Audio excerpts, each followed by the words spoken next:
फिसालानि नामा मिलन बर' बोराय नामा सानु बोरायाबो थैना थांबाय आहाबो रावबो गैया आंथ' फैसाथ' मोनाखैना थं थुलायनाय जाबाय मानो मोना जोङो दुनियानि मानसिया मोनोबा जों मानो मोना गोदान सरकार फैनानै गोदानफोरखौ होदों मुंख्लं नखरनिखौ बाट जों गोदो एबसु आन्दलनाव थैनायफोरा मोनफुंनो हाया उदां बड'लेण्ड सोमावसारनायनि मुङाव गोबां बर'नि जोहोलावजोफोरा मुंख्लं जालांदों बेबादिनो बर'नि गेजेराव सोरखारजों दिनैसिम बिएससि बिटिसि आरो बिटिआर मोनथाम गोरोबथा जालांबाय मख'जाथाव बाथ्रादि थांनाय 2020 मायथाइनि 27 जानुवारि खालाराव बिटिआर गोजोन गोरोबथानि गेजेरजों बड'लेण्ड सोमावसारनायाव मुंख्लं जानाय नखरनो सोरखारा 5 लाख रां अनसुंथाइ होनायनि रादाय होदोंमोन बेनि गेजेरजों खायसे नखरा सोरखारि 5 लाख रां अनसुंथाइखौ मोननो हादोंब्लाबो नाथाय दासिम गोबां मुंख्लं नखरा मोननो हायाखै बे बिथिंखौ लानानै बाक्सा जिल्ला बड'लेण्ड मुंख्लं नखरारि आफादा रबिबारखालि बरबरियाव मोनसे मेल हांख्रायनानै सावरायलायो आरो बे सावरायलायनायनि गेजेरजों फैगौ लोकसभा बिसायख'थिनि सिगांनो सोरखारा फोसावखानाय 5 लाख रां अनसुंथाइखौ मुंख्लं नखरनो होनांगौ होनना दाबि खालामनायजों लोगोसे बिटिसिनि गाहाय मावफुं सोद्रोमा प्रमद बर' बिथांखौ खावलायो जोङो दिनै बाक्सा जिल्ला आरो तामुलपुर जिल्ला मुंख्लं नखरारि आफाद मोननैबो जयैनो बेवहाय 4 बोसोरारि जथुम्मा लानाय जादों दा बेवहाय 4 बोसोरारि जथुम्मा लानायनि गुबै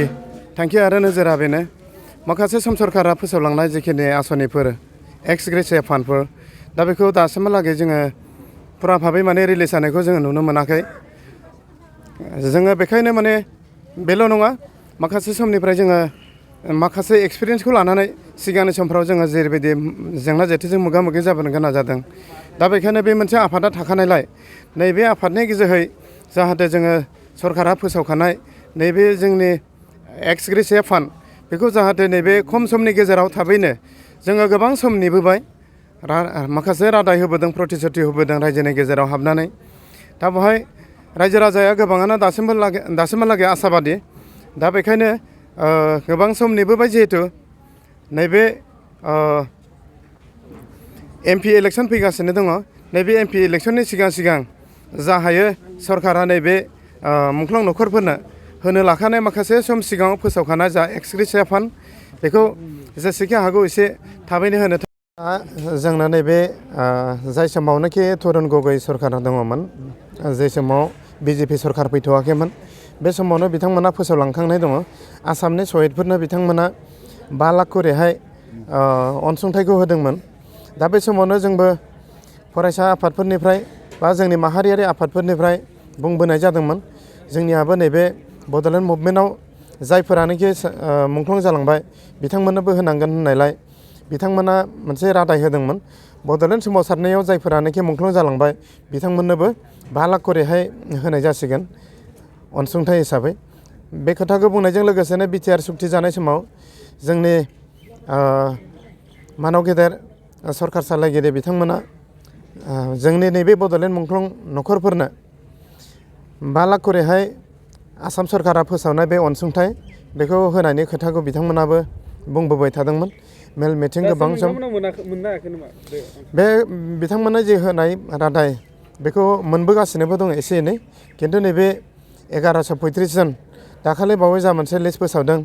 बावहाय आं बांद्राय बेबायदि नुसोनो मोनाखै ইয়াত গোটেই পৰিয়াল যিবিলাক নে এক্সমেক ভিক্টিম আছে এইবিলাক আজি বৰ দুখৰ কথা মানে দুখ মানে বহুত দুখ পাইছোঁ মই আজি ইমান বছৰে আমাৰ এই বিটিচিৰ মানুহবিলাক আমাৰ এই বড়ো ট্ৰাইবেল মানুহবিলাক যে মৰি গ'ল ইয়াৰ কাৰণে তেওঁলোকে আমাক কোনো গুৰুত্ব দিয়া নাই আৰু আজিৰ তাৰিখত আজি আমি শ্বহীদ বিধিৰ কাৰণে কিয় কৰিব লাগে আমি গোটেই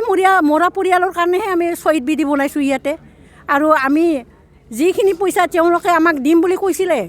সেইখিনি পইচা তেওঁলোকে আজিলৈকে আমাক কোনো মানে ধৰণে আদায় দিয়া নাই আৰু আমাৰ পৰিয়ালবিলাক এনেকুৱা অৱস্থাত আছে নিজৰ ল'ৰা ছোৱালী নিজৰ মাক দেউতাক কোনো নাই সেনেকুৱা অৱস্থাত আমি এনেকুৱা কষ্টৰ ভোগ কৰি পেলাই আমি পৰিয়ালবিলাক চলাই আছোঁ গতিকে তেওঁলোকে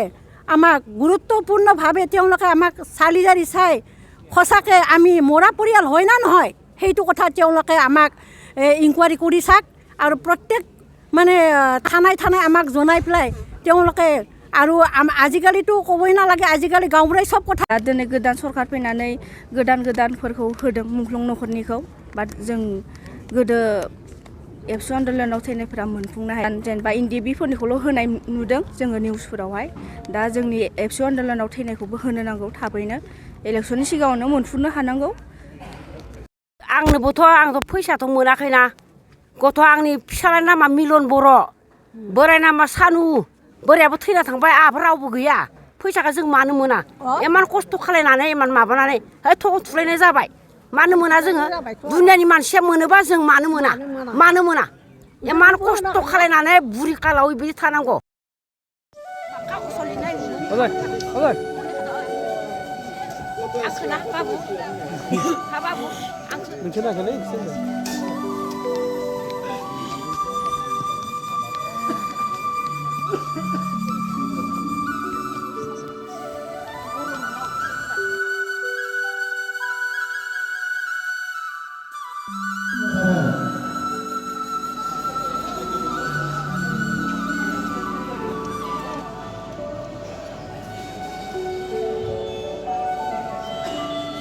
Gracias.